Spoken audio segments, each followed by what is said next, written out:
Today's courtroom case follows a young defendant whose repeated probation violations, failed drug tests, and lack of accountability bring him back before the judge once again. With patience running out, the court delivers a stern warning: change course now, or face years behind bars. Will this be the wake-up call he needs, or is prison inevitable? Stay with us as we break down every key moment from this powerful courtroom hearing and the life-changing decisions made in court.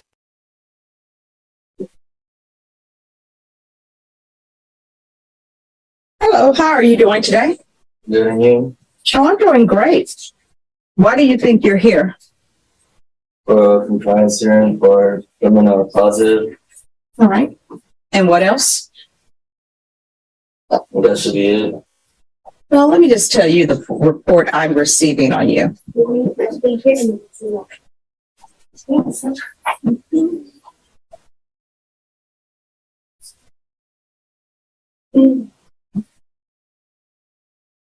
All right, and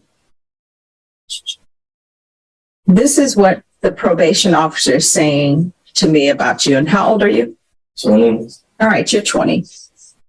Since obtaining the probationer's case, when they say probationer, they're talking about you. He has shown zero to very minimal effort regarding his probation. The probationer has had issues reporting on time, reporting for field visits, testing positive for cocaine and meth, and enrolling or providing proof of employment for any remaining court-ordered programs. The probationer and I have had several discussions regarding his actions and how or what we can do to get back on track, really stressing the small actions, such as simply calling this probation officer within 24 hours after an attempted field visit, or taking accountability for his action. The probationer appears to continue to struggle to grasp the severity of his circumstances and what he can do to grow and move forward with his life, and the lessons he can learn on his probation path.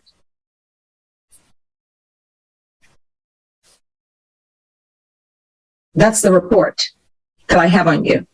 The report tells me you are doing nothing. Zero. Nada. Why are you doing nothing on this probation in this court other than using drugs? I have attended 2 of the 4 classes, and we have had. No, they say you don't even call in. But I only come for a field visit. Yeah, they say you're not doing the simplest of things. And what I can tell you is you've had 3 motions to revoke in this court. So, and I know that each time you came before me, I've told you that you're looking at up to 10 years in the prison. Deputy Laura, could you do me a favor? Could you place the handcuffs on him, please? Each time you come before me, I know I've told you you're looking at doing 10 years in prison. Obviously, your mother is not laying down the law with you at home. They say that you keep saying that you work with your mom, but you don't provide any proof. I can tell you right now, I'm not going to allow you to work with your mom because I don't know if your mom is actually having you work with her. So you're going to ISF. And the reason why I'm sending you to ISF is because you need an attitude adjustment. You understand? Now, if you don't want to sign to go to ISF, you don't have to sign for it. What will end up happening is a motion to revoke will be filed. So which would you prefer? ISF, Your Honor. All right. So he wants to go to ISF, and if you could put him in ISF cognitive? Your Honor, so we, the recommendation was for local ISF. Okay. He did complete the state ISF. Okay. Are you? Well, if the recommendation is local, we can go with the local. Okay. Has he been drug tested? He's on a drug patch, Your Honor. All right. All right. So you're going to go to local ISF. This is the last time we're going to have this conversation with you following rules. Obviously, your mom is not laying down the law with you. So you're not going to be allowed to work with your mom. You're going to have to get a job with a different employer. Because if you get a job with a different employer, that employer, if you don't report, they're not going to pay you. They're not going to call the court and say, oh yeah, he reported for work if you did not. Do you understand? Yes, Your Honor. All right. Do you want to go to prison? No, Your Honor. All right. If you want to go to prison, I will get an attorney appointed to you and you can go to prison and I'll send you to prison. How old are you? 20 years old. All right. You're 20. You're going to have to start doing better. Do you have children? No. That's a good thing. Probation, this is serious, and I hope I'm getting your attention because we're not going to have a conversation again where you're not doing anything. You understand? Yes, Your Honor. Now, is there anything else you need to be successful on this probation? No, it shouldn't be. All right. Do not come back here again where you are not doing anything. You understand? Yes, Your Honor. I keep an open mind on everything, but we are not going to have any more compliance hearings with you. If I get a report and it appears that everything is in order, a motion to revoke is going to be filed. When a motion to revoke is filed, what ends up happening is a warrant is issued for your arrest, and you will be picked up wherever you may be. You could be at the grocery store in the middle of checking out or have already checked out. You know what's going to happen? Those groceries are going to be put to the side and they're going to take you to jail. If you are at home, they're going to pick you up and take you to jail. If you're in the middle of watching a movie and you're at the part where they're about to solve everything, guess what? If they pick you up during that time, you're going to miss what happens. Do you understand? Yes, Your Honor. In this court, probation is serious. In this court, communication is key. And probation officers know that I like for them to communicate with people. And that's why they put in here that they've had several discussions with you regarding your actions. Do you understand? Yes, Your Honor. All right, good luck to you. In attachments, the court will find there is sufficient evidence to find you guilty, and the court will find you guilty. Are you proceeding with sentencing? We are, Your Honor. Anything you wish to say on behalf of your client? Mr. Henderson takes full responsibility. He's pled guilty before this court and wants to put all this behind him. He's very anxious to put this behind him. All right. The court will find you guilty.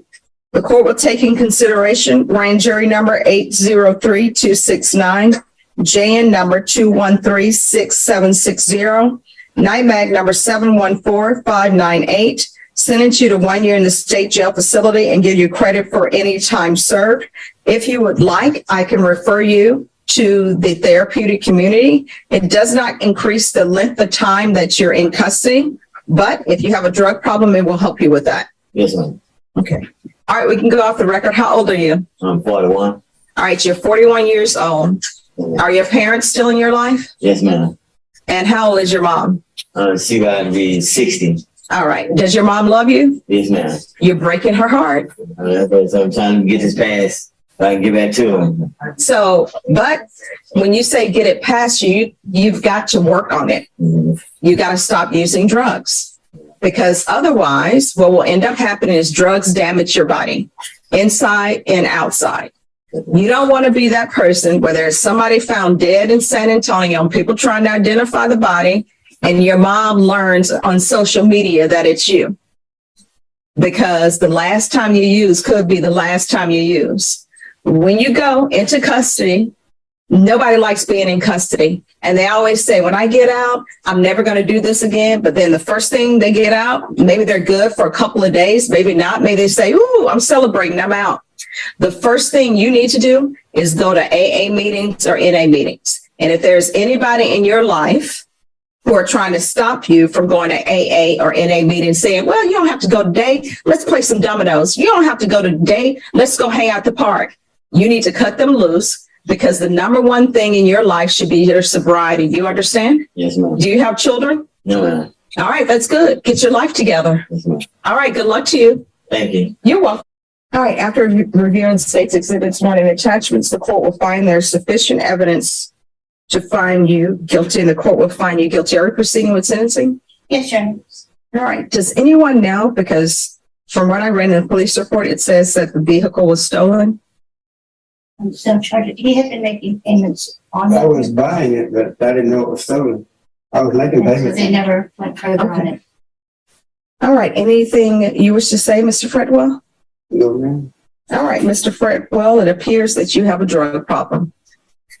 So if you want, I can refer you to the therapeutic community. It does not increase the length of time that you are in prison, but they may be able to help you with your drug issue.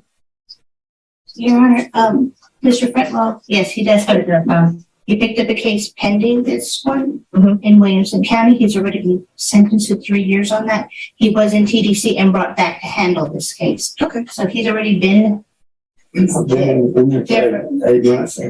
and so we believe he is getting drug treatment and he's looking. Are you receiving treatment at the prison? Yes, ma'am. All right, then I'll put therapeutic community. I want this case to stop you from getting treatment. Court will find you guilty, sentence you to 2 years in the prison, give you credit for any time served, and the court will recommend the therapeutic community. Go off the record. How old are you, Mr. Fretwell? 52. All right, how long have you been using? A long time. All right, so here's the thing. You are going to have to make sure that you stop using. I read in the police report you were talking about your mom. Is your mom still alive? All right, and I'm sure your mom loves you, right? Stop breaking her heart. So when you go to the prison, you're saying that they're already giving you treatment there. Continue with it. Be actively participating. Internalize it. When you are released from prison, I know people are excited because they're released. You're probably going to run to your mom, tell her how sorry you are, and it's never going to happen again. You got to remember prison. You got to remember your treatment. And the first thing you need to do when you get out of prison is go to an NA or AA meeting and keep it up. And if somebody tries to dissuade you from going, and by that I mean, if you have a scheduled standing appointment with AA and they say, well, let's just stop and have lunch. You can do AA tomorrow. You can do it this afternoon. That person, you got to cut them loose. Because everybody from here on out who's in your life, when you tell them you have an AA or NA meeting, and if it's at noon or 8 a.m. every day, that person should be saying, oh, do you need a ride to your class? Not, let's just stop and have breakfast. You can go late, because that causes you to backslide. The last thing you want to be is the person in Bexar County and somebody's trying to identify your body, and then they tell your mom that you passed. You understand? Last time you use could be the last time you use. All right, good luck to you. This hearing highlights the importance of taking probation seriously and the consequences that can follow when court orders are ignored. It also shows that even during sentencing, the court may encourage rehabilitation alongside accountability. What do you think about the judge's decision? Was the sentence fair, or should the court have handled the case differently? Let us know your thoughts in the comments below. If you enjoy real courtroom cases, legal breakdowns, and judge rulings, don't forget to like, subscribe,